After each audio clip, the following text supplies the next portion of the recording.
I think the nicest aspect is like it's very good to work on the best game of kind in the world. When you're creating something best, it's always very, very inspiring. And it's especially inspiring that for this game, best for it is not just some one fantasy book. It's instead thousands of books, movies, and hundreds of thousands of real human lives that people spent before. So we have huge basis for our game. And such interesting and exciting topic as flying, it's like still it's very exciting for many people. And in our team, for example, some designers went to the flight trainings and now became certified pilots just because this is so interesting.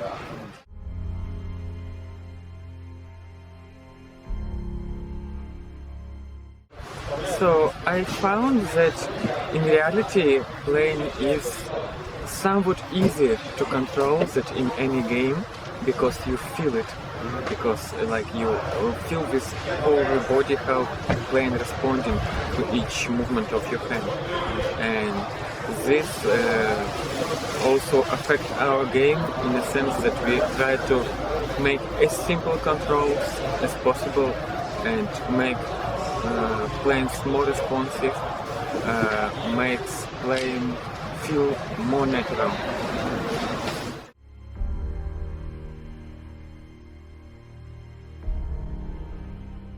Yes, and we still continue to improve our physics model and controls.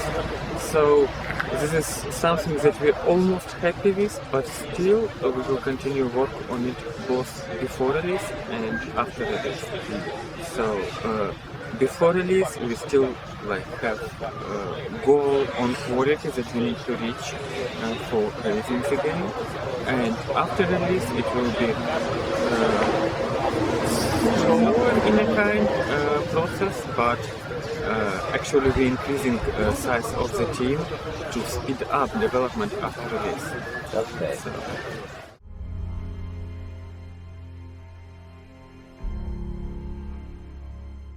all kinds of personnel. It includes also increasing in programming team, in design team, particularly in balance team, because we will have 100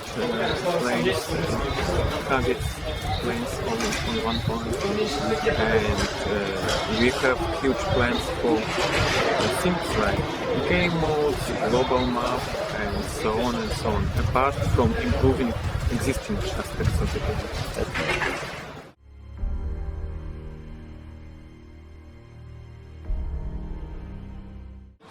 Well, of course, yes. So our planes are corresponding to historical ones in not in direct way, like we're not trying to calculate each airflow around all parts of the planes.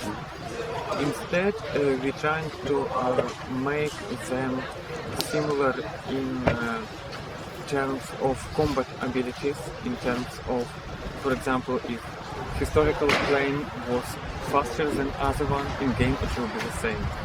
If it can, for example, circle faster, in our game you can expect it to be so.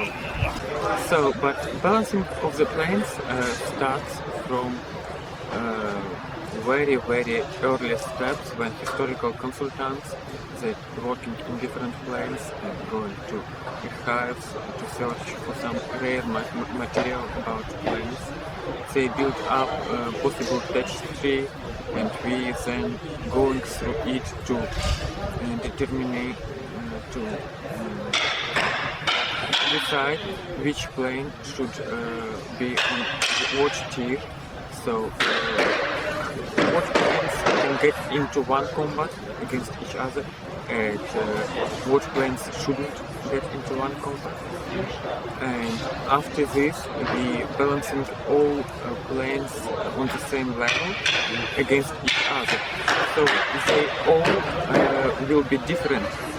Each have some strong points and some weak points.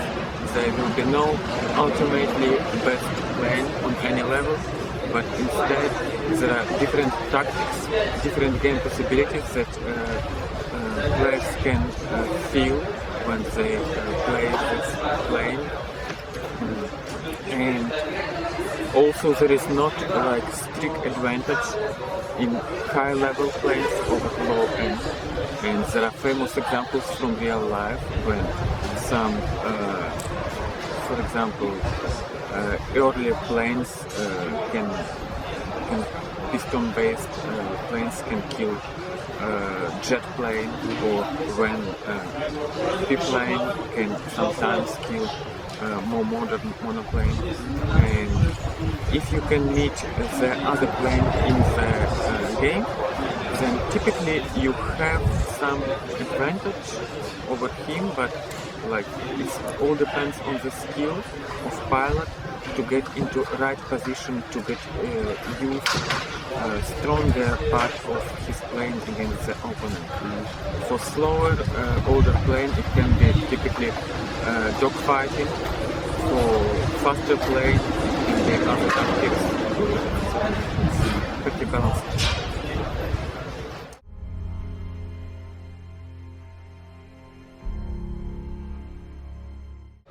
So, we have philosophy and we have goals for our game. Goals of our game, of course, are pretty much same like in World of Tanks. So, first of all, we have free-to-win philosophy when players can't pay for advantage in the battle. If player invests just time without money, it's totally okay for us. And if people want to invest some money to just save some time and get a little bit faster gain progress, it's fine.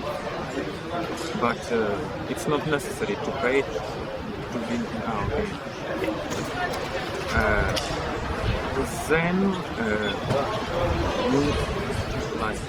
There are some common principles that shared in all games on the series. This means that you play against lead people, you play in short sessions, you can just spend half an hour of your time, just sit down, play a couple of games and you're done. You can come back on next time. It's not necessary to play the game for several hours if you want to progress.